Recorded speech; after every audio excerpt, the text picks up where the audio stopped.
Edward Russell, 1st Earl of Orford. If you go looking for him online, you're more likely to see a picture like this. But come on, who can resist this like sexy bitch? Like, oh, can you see my ass? Oh, you know, sexy bitch. Or as they might have called him in the 17th century, a proper gill flirt. Okay, so this guy, I'm going to give you the backstory as to how we got to this crazy bacchanal. This guy was born in the mid 1600s, and he was not a great student. He was a good sailor, but not an exceptional sailor. But he had a couple of things going for him. He was born white. Yeah, I know. He was born rich. It's a deadly combination. But he did have one tiny little, mitigating factor in that he was born second. Right? If you're born into the English aristocracy and you're going to be a son, you really want to be the firstborn son because you get 100% of the privilege. And if you are secondborn, you get 99.8% of the privilege. And in the case of Edward here, that really may have driven some jealous and Machiavellian impulses, as we'll see. Okay, so ships! And there's going to be a lot, so be ready. This guy, after he got out of Cambridge, he was in the Navy and sort of built, a pretty good career as a naval officer. Come 1683, his cousin, this guy, William Lord Russell, was executed by Charles II because he was convicted of plotting the overthrow and murder of Charles II. So this may have caused his brother to take a bit of a dim view with the current king. So much so that within a few years, he and 6 other folks who became known as the Immortal Seven, all of whom are long dead, made overtures to William of Orange. This was a Dutch prince. And they're like, hey, have you ever thought about being king of England? Because we'll totally hook you up. And that is, my friends, exactly what happened. By 1689, Chuck is out, and here comes William III. Now, having helped William III come to power, being actually pretty instrumental, he was expecting, Edward Russell was expecting, riches and wealth showered upon him and accolades and power, and he got a lot of appreciation, but not as much as he felt he deserved. And worse, he was second in command of the British Navy. So just like an older brother complex, this guy was the top admiral. This is Arthur Herbert, Earl of Torrington. He was number 1. And it drove our guy absolutely nuts. So, ships! He was not without a plan. So at this time, England and France were at war, and French ships were patrolling the shore of England somewhat, particularly around the south of England. And both admirals, Russell and Herbert, knew that in this moment, England was not equipped to engage those French ships. They needed to leave them alone because they simply couldn't win a confrontation. Edward Russell knew this, and he went around the boss, straight to the king, and convinced the king that these French ships must not go unchallenged. We must not let them patrol our shores with impunity. And so the king was convinced, tells Admiral Herbert, go out and kick these French asses, and Admiral Herbert got his English ass kicked. So guess who's in charge now? Yeah. All he had to do was send his own navy to a terrible defeat in order to be in charge. That is how craven this guy was. So, and worse, okay, this happens, and he's like, well, okay, I guess I'm in charge now. He manages to actually have a very successful battle at La Hogue in France, where France is rendered temporarily unable to even attack England or so much as patrol it.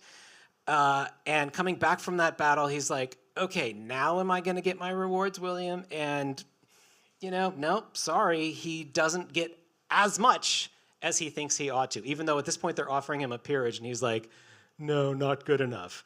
So, lucky for him or not, within 2 years, the people who replaced him, I forgot to tell you, he quit the Navy. He's like, fuck it, I'm out. And so the king's like, fine. And he appoints some other people to be in charge.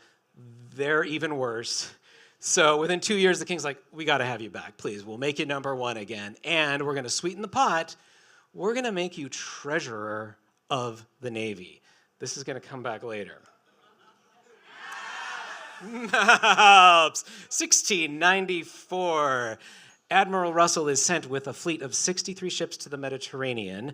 They're there ostensibly to keep a lid on piracy, help out Spain, which was an ally at the time, and really just look out for English interests. Now, during this time, he allegedly accepted some harmless and perfectly legal gifts from Harlan Crow, and I'm sorry, not the Nazi fan guy, from Spanish authorities. That's what it is, because it's possible that some Spanish officials were wetting their beaks with the old, piracy smuggling game and paying the admiral to look the other way. This Mediterranean tour, by the way, was traditionally a thing where they'd go in the spring and they'd stay through the fall, and the fleet would be able to come home in the winter, and the officers and sailors would be able to, spend winter and Christmas with their families. This year, for reasons unknown, the Crown's like, nope, you guys are staying all winter. And Edward Russell, seen here trying to debug his trackpad, took it badly. This is what he wrote in a letter. He's basically like, I'd rather die than spend the winter in the Mediterranean. And I'm like, Jesus, give me that gig, right? So for the third time, he feels like King William has screwed him over. And he's in a kind of a screw me, screw you kind of mood. But the truth is, if you're the admiral of the Navy, you can't really openly defy the king. But maybe you could, I don't know, throw a party. Maybe you could throw a really wonderful spite party. In fact, you could throw the greatest spite party of them all because you control all the monies. So he reaches out to oh God, I got ahead of myself. He reaches out to, thank you, I didn't get ahead of myself. This is why you don't drink before talking. Okay. He reaches out to, is there anything out there? Okay. Oh my God. Don Francisco, I'm coming to it. Don Francisco de Velasco y Tovar. This was the governor of the Spanish port city of Cadiz. And he reaches out and says, hey, I'd like to use your property. So this, full disclosure, this is not Don Francisco. This is the closest period appropriate Spanish official I could find. I'm sorry. He's kind of got a Habsburg chin. I don't know what's going on. Let's just roll with it. Okay, Don Francisco says, cool, yeah, you can use my estate, you can use my gardens, and Edward Russell's like, awesome, we're gonna throw a blowout on Christmas Day. So, these are not the actual gardens of Don Francisco. I know, I'm full of substitutions tonight. We're gonna have to live with it. This is in the theme, though. This is a Baroque garden. Don Francisco did have a huge fountain in the middle, and radiating out in rows were rows of citrus trees with lovely walking paths between them. Lovely setting for a party. And so the admiral's like, okay, we're gonna set up 100-foot-long tables in these walkways, and he's gonna invite all of the Spanish officers. He's going to invite tons and tons of Spanish officials, lots of regional merchants, smugglers. And it's thought that as many as 6,000 people may have shown up for this party, waited on by about 800 servants. So let's start with the food. There was a ton of food. I mean, meat, cheeses, fruit, bread, all the pastries you can imagine in obscene quantities. They roasted an entire ox whole on the first day and then devoured it. And their plates were actually just bread, so when you're done eating your ox, you just eat the ox bread. I know, amazing. But a tip for you, my friends, don't look up pictures of whole roasted ox. I'm a meat eater, and it upset me. So just take my word for it. But let's get to the real party here. The centerpiece of this whole party, figuratively and literally, was the fountain. Admiral Russell had it drained and made it into a staggeringly capacious punch bowl.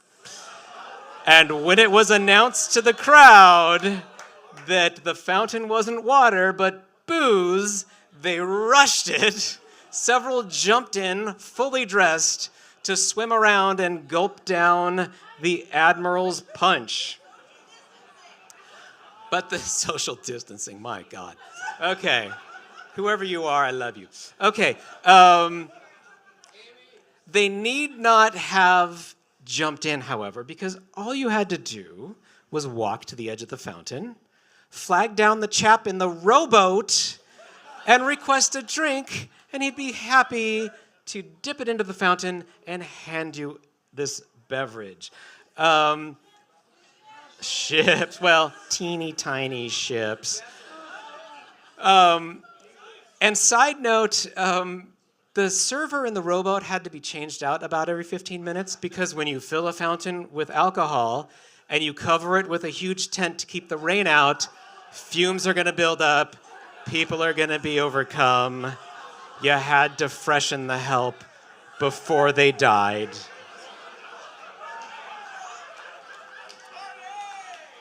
So what is this stuff? The Admiral's Punch. Well, here's the recipe from the time.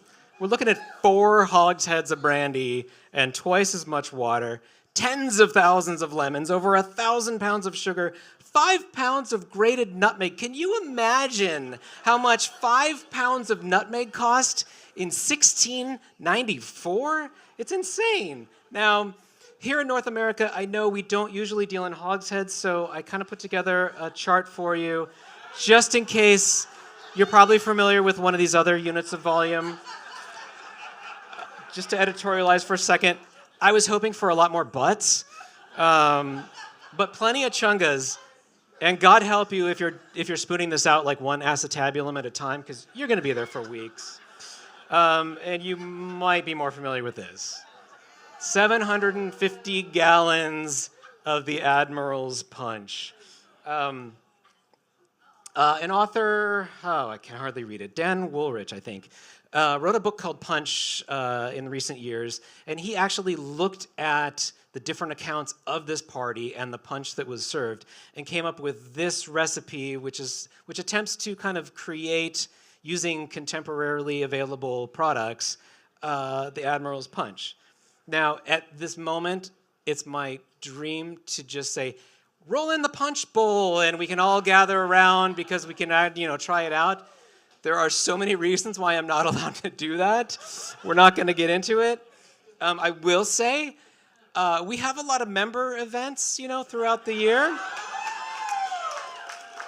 The punch is going to show up at least one of them in the not-so-distant future. So oddsalon.com/membership. Join us. Free punch on me. Thank you. Because, dear friends, I have made this punch, and I haven't tried it yet, but it's in that glass. So it's a bit of a leap of faith here.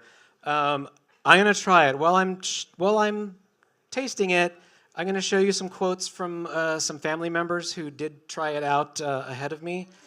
So you'll know what they think, and I'll have an answer for you in a sec.